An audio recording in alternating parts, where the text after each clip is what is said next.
E ficamos com o Ricardo Berzoini. Olá, tudo bem? Tudo bom, Mauro? Como vai? Tudo bem. E você, é galo ou fogão? O Botafogo merece, depois de tantos anos sem título, ele Tá está merecendo, jogando né? a Libertadores e o Brasileiro também. Tá merecendo, tá merecendo. Ricardo, quis te chamar hoje aqui. Quando eu te convidei para hoje, eu imaginei, já vai ter o pacote. Vou querer ouvir o Ricardo sobre o pacote, deu certo. Mas antes de falar sobre o pacote do Haddad, eu queria falar, eu te ouvir um pouco sobre esse cenário político e político-institucional pós-divulgação do inquérito e envio do inquérito da Polícia Federal para o Alexandre de Moraes e do Alexandre de Moraes para o Gonê na PGR. Como é que você está vendo esse cenário aí político-institucional brasileiro agora? Mauro, o inquérito revelou com profundidade e detalhes aquilo que nós já supunhamos, de que ali não se tratava de um grupo insatisfeito com o resultado eleitoral, esperneando, tentando encontrar alternativas dentro das quatro linhas. Na verdade, aquele pessoal sempre jogou fora das quatro linhas. Em 2018, eu já dizia, a candidatura do Bolsonaro, pelo conteúdo do que ele falou nos palanques, era já inconstitucional. Ou seja, se você olhar uma candidatura a presidente que o tempo todo semeia violência, semeia assassinatos, ele simulou estar com uma metralhadora lá no Acre, aproveitando um tripé de câmera, ele simulou uma metralhadora para metralhar a petezada, como ele falou. E outras tantas. Depois, quando assumiu o governo, passou os 4 anos desafiando a legalidade constitucional, sempre tensionando. E a hora que perde a eleição, junto com alguns militares deslocados, outros civis que não tinham qualquer compromisso com a democracia, eles planejaram um golpe de Estado com grave violência, o assassinato dos eleitos e do presidente do Tribunal Superior Eleitoral à época. Então, agora, o inquérito já nas mãos da PGR, a PGR tem um dever, além de fazer a denúncia com uma certa celeridade. E, nesse caso, a lentidão não se justifica. Eu li o inquérito está eivado de provas. Tem provas de sobra, tá? Estão transbordando. Portanto, cabe ao PGR apresentar a denúncia para que se faça justiça e que se punam os civis e os militares exemplarmente, mostrar que a democracia brasileira não é brincadeira, é uma democracia que tem que se consolidar cada vez mais. Perfeito.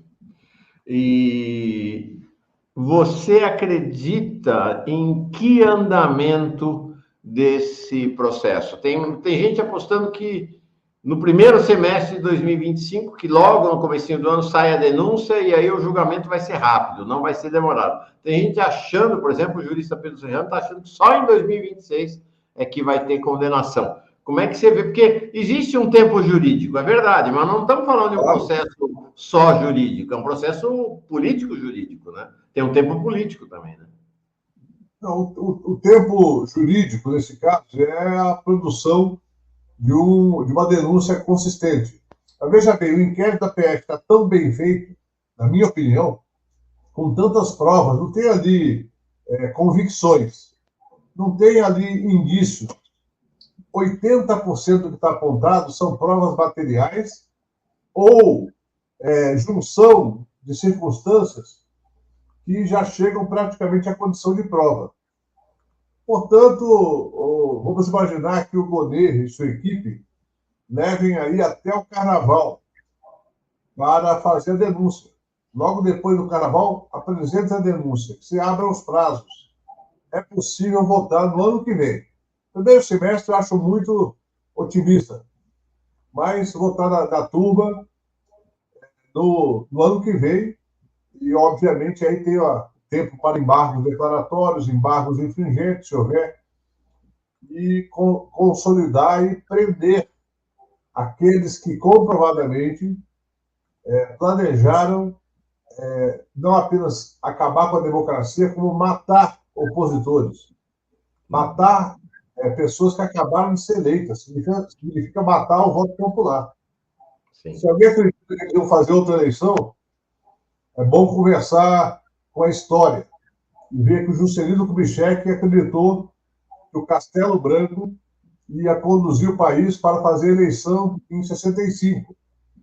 O próprio Tancredo Neves advertiu o Juscelino na época e disse que, apesar dele ser mais próximo do Castelo Branco do que o Juscelino, que o Juscelino não deveria se fiar desse tipo de expectativa. E acabaram caçados o Juscelino e até o Lacerda, que era um apoiador do golpe desde a primeira hora, também terminou caçado e acabou lá liderando, junto com o JK e João Goulart, a Frente Ampla pela Democracia, e acabaram os três assassinados em menos de um ano.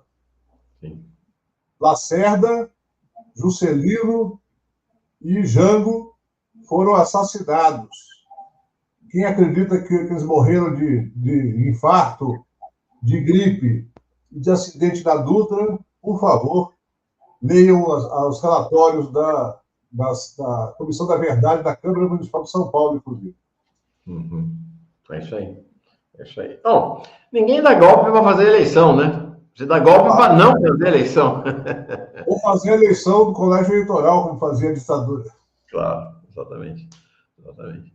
Bom, Berzoni, eu sei que você com certeza já se dobrou sobre o pacote. Não há detalhes, né? Por exemplo, sobre a questão da cobrança da cobrança do imposto para quem ganha acima de 50 mil reais mensais. Na verdade, nem é bem 50 mil reais mensais, né? É 600 mil anuais, aparentemente. Isso. Não tem detalhe nenhum, está muito incerto ainda de como vai ser feito, e outros aspectos do pacote também estão incertos, mas acho que já dá para fazer um primeiro balanço, né, Brasolini? Queria te ouvir. Não, dá para fazer o primeiro balanço, especialmente da questão dos cortes. Eu creio que os cortes são muito pesados. No entanto, a gente sabe que existe, de fato, uma situação a resolver, que tem origem, Mauro, na definição da meta de inflação e na definição da meta fiscal deste ano, do ano que vem também. Eu já falei aqui para você anteriormente que eu acreditava que o desenho do arcabouço não é ruim, mas a meta fiscal de 2005, 2025, 2024, 2025 e 2026 estavam equivocadas, matematicamente equivocadas. Bom, dito isso, os cortes são pesados, o que mais politicamente impacta é o corte do reajuste do salário mínimo. E veja bem, não é que o salário mínimo não vai ter reajuste, vai ter reajuste, acima da inflação. Vai ter o INPC mais até 2,5% sobre o INPC. Então, não é uma coisa assim que é ruim economicamente, mas é ruim politicamente. E a questão também do BPC, que até hoje eu não entendi. Isso não é para ter pacote nenhum, isso é medida corriqueira, administrativa, tem que ser feita no dia a dia. Está tendo decisões judiciais suspeitas sobre o BPC, há suspeita de que há uma orquestração judiciária para ampliar as concessões indevidamente. Isso é coisa do dia a dia, não precisa de um pacote para fazer. Então, na parte dos cortes, eu creio que o objetivo é correto, é preciso cortar, na minha opinião. Dado que tem esse arcabouço, é preciso cortar. Uma outra hipótese seria dizer o seguinte: olha, não é possível cumprir a meta, não vamos cumprir, e o mercado desperdiça. E a questão do imposto de renda, você sabe que no primeiro momento eu fiquei muito feliz. Eu vi o anúncio do Haddad, é um anúncio muito bem feito, parabéns para quem planejou aquele anúncio, parabéns para o próprio Haddad, que estava muito bem no vídeo. Foi o Sidônio. Quem fez o anúncio foi o Sidônio, que foi o marqueteiro da campanha eleitoral do presidente Lula. Exato. Então, foi um filme muito bem feito, mas quando você vai examinar depois com calma, no dia seguinte, com a coletiva, veja só, a isenção de 50 mil, 5 mil, perdão, 5 mil reais por mês, ela é extremamente positiva. porque ela vai aumentar a renda líquida dos trabalhadores. Em alguns casos, o trabalhador pode chegar a ganhar R$ 500 a mais por mês. O pessoal da faixa de 4.000, 4.500 pode ganhar de 400 a R$ 500 a mais por mês. Mas há um problema aí de concepção, que eu acho que precisa ser debatido com calma, já que isso vai tramitar no Congresso durante um ano, provavelmente. Por que não fazer aquilo que se faz no mundo todo? O país da OCDE, que o pessoal gosta tanto de citar, se faz o seguinte: todas as rendas de qualquer natureza, seja de dividendos, seja de aluguéis, seja de honorários, seja de salários, seja de doações, todas entram na declaração anual de imposto de renda. E aplica essa tabela sobre todas elas. Se fizesse isso, Mauro, dava dinheiro para pagar a isenção e para resolver o arcabouço.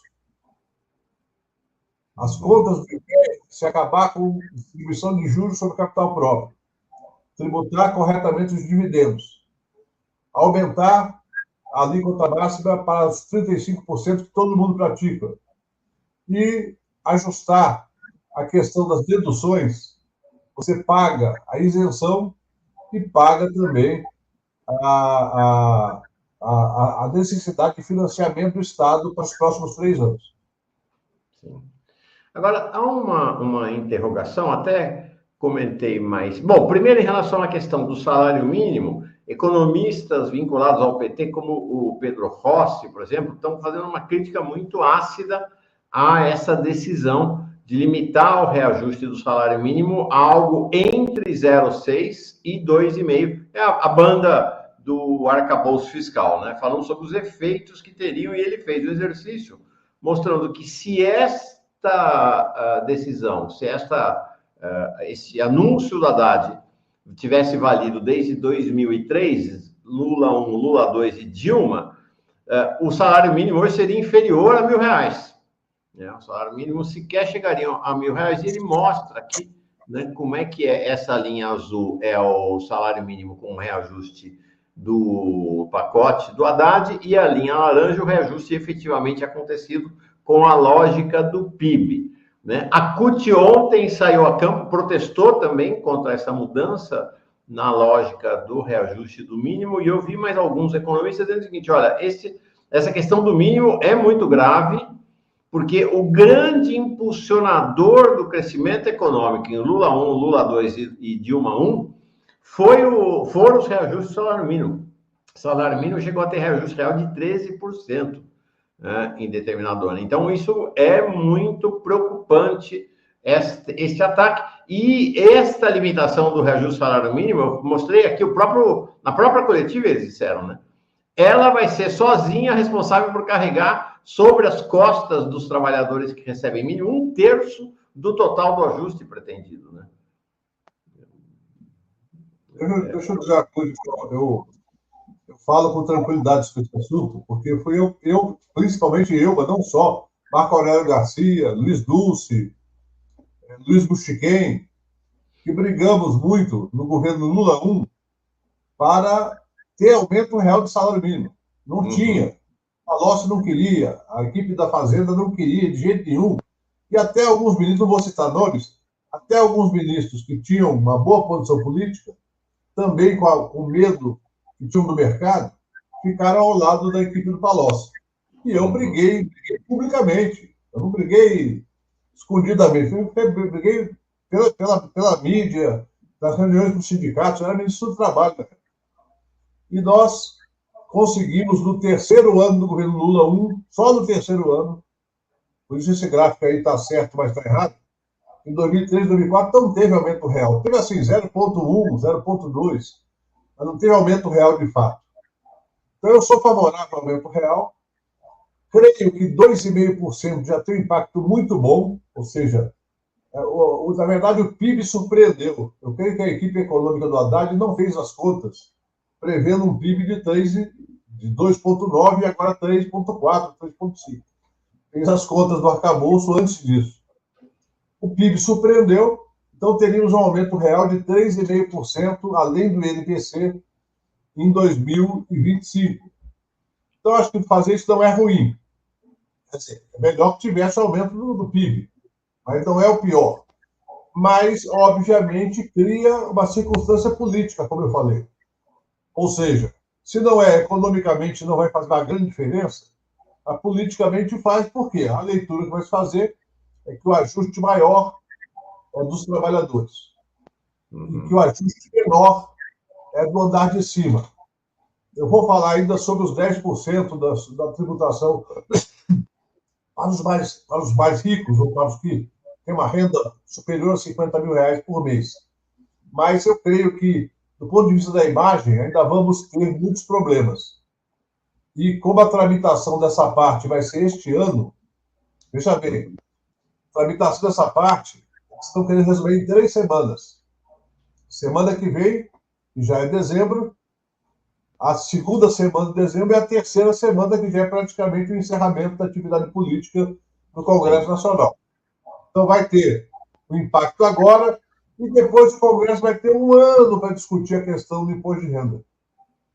E nessa discussão de um ano pode acontecer muita coisa. Como a gente lembra de todas as histórias políticas do Brasil, não dá para prever agora como vai estar a circunstância política lá em novembro de 2025, principalmente porque 26 é ano de eleições presidenciais. Sim. Então, eu creio que o governo, nesse aspecto, errou, que poderia já ter colocado na tramitação de agora, já que é um projeto de lei, colocar já o imposto de renda, simplesmente determinando que aquilo que o Fernando Henrique fez em 95 seja revogado. O que o Fernando Henrique fez em 95? Ele isentou os dividendos do imposto de renda da pessoa física e criou a figura da distribuição de juros sobre capital próprio. São 2 jabuticabas. Eu adoro jabuticaba, mas nesse aspecto eles são muito azedas, porque elas simplesmente subtraem da arrecadação cerca de 220 bilhões de reais por ano, que viriam essencialmente de quem? De quem vive de renda, de dividendos. Quem aplica em ações, eu não tenho nenhum preconceito, eu também aplico, quem aplica em ações vive de renda. É claro que no meu caso eu aplico uma merrequinha, mas tem gente que tem, vamos citar um exemplo, eu não gosto de citar nomes, não, vamos citar um exemplo. Roberto Setúbal, Pedro Moreira Salles, são donos do Itaú Unibanco. Esses caras recebem por ano mais de bilhão de dividendos, e não pagam 1 centavo de imposto de renda. O Gerdau, o Steinbrück, enfim, a Luiza, do Magazine Luiza, recebem bilhões por ano, não pagam 1 centavo de imposto de renda.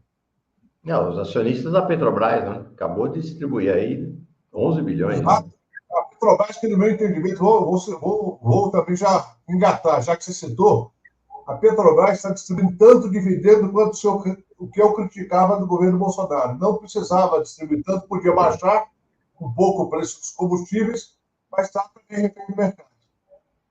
Agora, a bem da verdade, Berzoini, você falou corretamente. O Fernando Henrique colocou essa jabuticaba, como você disse, azeda, em 95. Mas depois do Fernando Henrique teve Lula 1, teve Lula 2, teve Dilma 1, teve Dilma 2, agora tem Lula 3 e nada de revogar.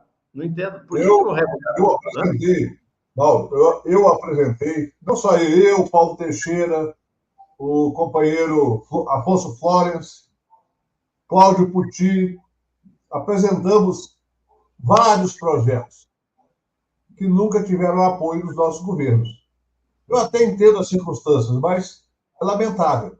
É lamentável porque na crise da Dilma, em 2015, quando a arrecadação caiu fortemente por causa da crise das commodities, eu briguei com o Joaquim Levy, dentro do Palácio, dizendo que a gente tinha que apresentar a tributação de dividendos. Ele dizia, não, isso vai piorar o ambiente político. Não, não vai piorar. Nós vamos explicar para o povo o que significa isso. Berzoini, eu quero fazer uma defesa aqui do Pedro Rossi e do gráfico dele, mostrando que é exatamente o que você falou. Olha aqui, ó, 2003, 2004, tá coladinho ali, ó. De fato, ele mostra que não teve. É o que você falou, começa a decolar em 2005, né? Exatamente. Se você E aí, pesquisar no jornal, em 2004, nós tivemos uma briga feia no governo, porque foram umas 15 reuniões no Planalto e na Alvorada, porque havia essa resistência da Fazenda em aceitar um reajuste, um aumento real da época de 3,5%. E acabou prevalecendo a posição da Fazenda para a tristeza do Lula. O Lula ficou muito triste na época. Ele aceitou a posição da Fazenda, mas com tristeza. uhum. O presidente podia se alegrar, então, né? Não aceitar, né? O presidente Lula aceitou, tem aceitado muita coisa, né? Vamos lá. Agora, esse Berzoini, eu vou dizer para vocês, ele é um pouco essa coisa de jornalista, que eu falo aqui, ó, se jornalista não é impertinente, não é jornalista, é publicitário. Né? Jornalista, para valer, tem que ser impertinente. E o Berzoini tem um pouco desse espírito de jornalista. Em 2005, olha isso aqui, ó. Em 2005, agora é Berzoini que ataca a política econômica.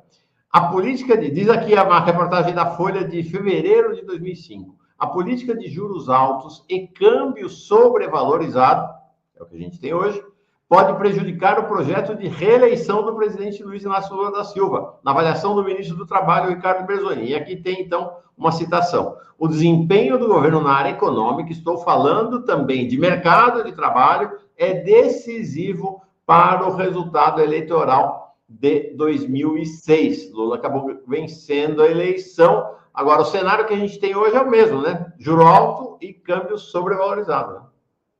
Exatamente. E o câmbio, no caso do câmbio, o que acontece? A criação de expectativas tem grande parte da responsabilidade pelo câmbio. E a outra questão é que nós temos reservas de 350 bilhões de dólares que custam caro para o país. Porque, só para explicar, por que a reserva custa caro?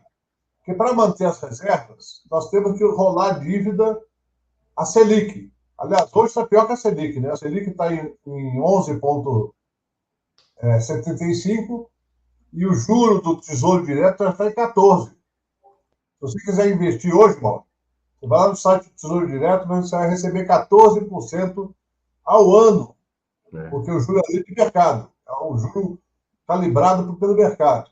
Com uma inflação de pouco mais de 4%. Né? Porque se juro de 14%, se a inflação é 12%, você não vai ganhar de coisa. Claro. Pô, a inflação... O que importa é o juro real, né? É. Então você paga a Selic ou mais para manter a reserva e recebe, porque as reservas estão em dólar, na sua maioria, recebe a taxa do Tesouro Americano. Então você tem uma diferença de 9% entre o que você paga e o que você recebe. Então custa caro para o país manter reservas. Mas as reservas têm que ser usadas para combater a especulação. E ontem a Gleisi falou, inclusive, disso. Outros deputados do PT falaram, porque é preciso usar essas reservas no momento apropriado para combater essa autoespeculativa. O que está acontecendo é uma autoespeculativa, não tem nada a ver com a realidade econômica do país. Nós temos superávit comercial, temos déficit em conta corrente, é verdade, mas é um déficit que é coberto pelos investimentos externos diretos. Então, não há razão para isso. Então, aí continua, né? Hã? Não, estou falando, continua. Havia uma expectativa de arrefecer essa esticada do câmbio, alta do dólar. Inclusive, muita gente do chamado mercado da Faria Lima dizendo, gente, está exagerado isso, não é para tanto, entendeu? Mas não continua. Abriu o dólar agora, subindo mais de 1 ponto percentual, 1,03, e o dólar nesse momento está a 6,05, números inéditos na história, sem qualquer motivo calcado na economia real, né, Berlin?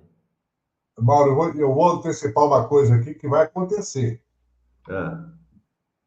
A Bolsa Brasileira caindo, com o dólar subindo, ela fica muito barata. Isso. Então, daqui a pouco, alguns fundos internacionais vão começar a comprar ação da Petrobras, do Banco do Brasil, do Itaú, da Vale. ações que são altamente garantidas, não tem risco praticamente. Por quê? Então vão comprar barato, vão entrar com dólar, então esse dólar vai cair. Quem está apostando na alta vai quebrar a cara, porque na hora que acabar a fumaça política, vai começar a realidade do mercado.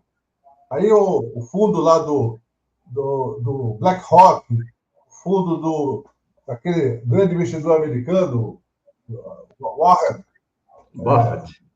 Buffett, eles vão olhar e falar assim, pô, Petrobras está barata, vamos comprar Petrobras que dá muito dividendo, Itaú está barato, Banco do Brasil está barato, e vão entrar comprando. Então, num certo momento, a bolsa vai subir, o dólar vai cair.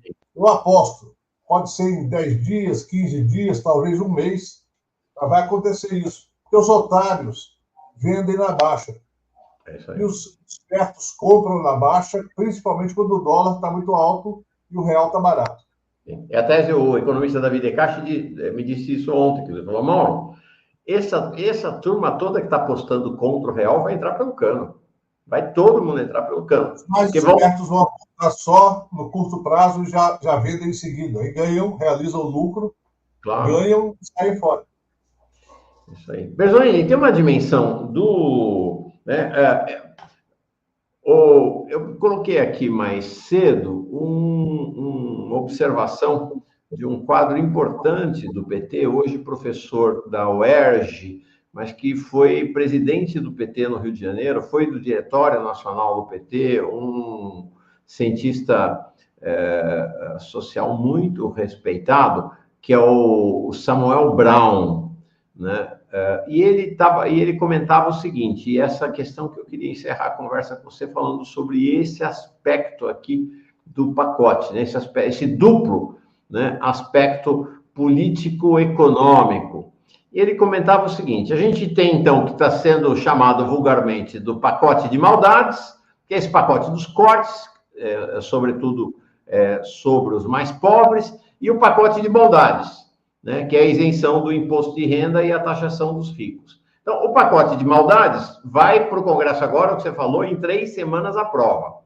Então, já começa tudo a girar em 2005. O pacote de bondades, a isenção do imposto de renda e a taxação é depois, para 2026, mas enquanto um é certo, o outro é na base do quem sabe. E aí eu queria trazer um ingrediente para você analisar, até à luz da composição do Congresso.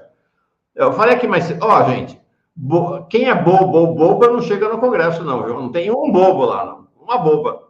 Não chega. Perde a eleição lá na base, né? Então, todo mundo sabe que a aprovação deste pacote em relação ao imposto de renda pode ter um efeito eleitoral extremamente benéfico para o presidente Lula. Então, me parece que há uma possibilidade, que você comentasse um pouco sobre como é que você vê esse cenário, de você juntar a extrema-direita com o centrão para botar areia e impedir a aprovação, ou pelo menos criar dificuldades enormes para obter uma aprovação, ou reduzir o espectro, enfim. Você vê esse cenário desse jogo político-eleitoral, porque o ano que vem já começa a entrar a agenda eleitoral de 2026 no cálculo político de todo mundo, em relação a o pacote de bondades, vamos dizer assim. Já falei isso antes, mas vou concordar. De fato, você ter um descasamento entre uma parte e outra, o tempo, é um equívoco. Até porque você poderia perfeitamente, já que tem a pressa dessas 3 semanas, incluir, porque um é PEC, tem que votar 308 votos da Câmara, 49 do Senado, em 2 turnos. O outro é projeto de lei ordinária. Ou seja, e o outro, do ponto de vista da pressão social, seria muito mais fácil agora mobilizar a opinião pública pela aprovação. No ano que vem, essa coisa pode se diluir. E mais, Mauro, quando você coloca 10% sobre quem ganha mais de 50 mil em rendas não salariais, porque veja bem, hoje quem ganha mais de 50 mil paga 27,5% se for salário. Vamos imaginar um cidadão médico, tem um emprego no hospital particular A e um emprego no hospital particular B, somando os dois dá 120 mil reais por mês. Esse cidadão hoje, se receber como salário, evidentemente, ele vai pagar 27,5% sobre quase tudo que ele ganha. Agora, se ele for pessoa jurídica, ele vai pagar só 10%. Pois é. Tá certo? Não paga nada. Mas vai manter uma injustiça intrínseca. Então, por que o governo não manda o projeto prevendo a tributação de dividendos pela mesma tabela dos salários? E veja, deixa o Congresso mudar, se for o caso. O Congresso vai tentar mudar, mas o governo, como posição política, se afirma dizendo o seguinte: na minha opinião, governo, eu entendo que todas as rendas, aluguéis, salários, honorários, qualquer tipo de provento, tem que sofrer a tributação segundo a tabela de imposto de renda, com R$ 5.000 de isenção. Ou seja, você vai isentar 85%, 90% do povo, vai dizer o seguinte: quem vai pagar a conta são os rentistas. Inclusive aqueles que aplicam em ação, e a ação da Petrobras, a ação do Banco do Brasil, do Itaú, é rentismo. Por quê? Porque pagam dividendos altos todos os anos. Claro. Então, o correto politicamente seria tentar juntar no tempo e apresentar para o Congresso com a proposta de enquadrar todo tipo de rendimento nos 27,5% ou 35%. Porque, veja bem, 27,5%, Mauro, da OCDE é a menor alíquota do mundo. Nos Estados Unidos é 37%. Alguns países da Europa é 39% e 42%. Na Escandinávia chega a 56%. Por quê? Para rendas altas, é óbvio que você tem que tributar adequadamente, de acordo com o padrão tributário internacional. Não é inventar nenhuma moda. É fazer aquilo que se aplica no mundo. Fechou. Tá bom, senhor Ricardo Berloini, muito obrigado, viu? Boa sexta-feira, sextou. Bom fim de semana para ti. Eu que agradeço. Abração. Grande abraço.